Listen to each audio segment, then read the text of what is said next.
இயேசு தமது கையை நீட்டி அவனை தொட்டு, எனக்கு சித்தம் உண்டு, சுத்தமாக என்றார். உடனே குஷ்டரோகம் நீங்கி அவன் சுத்தமானான்.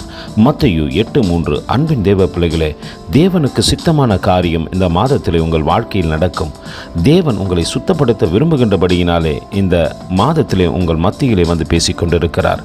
நீங்கள் கவலையோடு கூட இருக்கலாம், இந்த காரியம் எப்படி நடக்கும், இதற்கு சித்தம் உண்டா என்று. தேவ பாதத்திலே அமர்ந்து தேவனை நோக்கி பாருங்கள். ஒரு குஷ்டரோகி தேவனிடத்திலே கடந்து வந்த, ஆண்டவரே உமக்கு சித்தமானால் என்னை சுத்தமாக்கும் என்று சொன்னபோது, எனக்கு சித்தம் உண்டு, சுத்தமாக என்று சொன்னார். நாமும் தேவ பாதத்திலே இந்த காலை வேளையிலே அமர்ந்து கர்த்தருக்கு நேராக நம்ம ஒப்புக் கொடுப்போமானால், அது நம்மால் முடியாத காரியமாக இருந்த போதிலும் தேவனுக்கு சித்தம் உண்டு.